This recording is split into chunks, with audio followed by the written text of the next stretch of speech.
Hello, bachcho. Let's see this question. The question says a rigid body is in pure rotation. You can find 2 points in the body in a plane perpendicular to the axis of rotation having same velocity. You can find 2 points in the body in a plane perpendicular to the axis of rotation having same acceleration.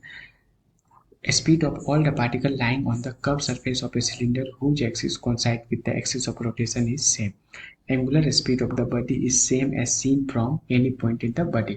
Question कह रहा है कि जब कोई rigid body pure rotation में होता है तो किसी भी दो पॉइंट के बीच में, मतलब हम लोग कोई भी दो पॉइंट ऐसा फाइंड कर सकते हैं किस प्लेन में, एक्सिस ऑफ रोटेशंस के परपेंडिकुलर वाले प्लेन में जिसका कि वेलोसिटी सेम हो, एक्सीलरेशन भी सेम हो। अब कह रहा है कि एक्सिस ऑफ रोटेशन के ऐसा कर्व सरफेस सिलेंडर जो कि एक्सिस ऑफ रोटेशन में हो, उस कर्व सरफेस के अंदर जितना भी पार्टिकल हो उसका स्पीड सेम होता है। उसके बाद कह रहा है कि किसी भी पॉइंट से अगर हम लोग उस बॉडी का एंगुलर स्पीड देखें तो वो सेम ही होता है।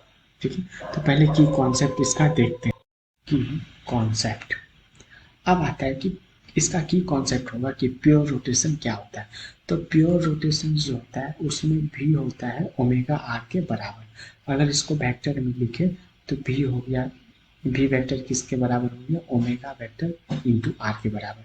सिमिलरली ए वेक्टर जो होता है वो होता है अल्फा वेक्टर इंटू आर के बराबर। यहाँ पे omega angular velocity, alpha angular acceleration, B velocity और ए एक्सेलरेशन के बराबर होता है। तो ये तो किसमें होता है, प्योर रोटेशंस में ये वाला फॉर्मूला होता है प्योर रोटेशंस में। तो अब आते हैं ऑप्शन पे।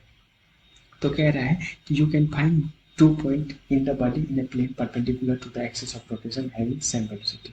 तो होगा क्या ना कि किसी भी दो पॉइंट के बीच, ठीक है, क्या होगा कि ओमेगा अलग अलग हो जाएगा किसी भी दो पॉइंट के बीच।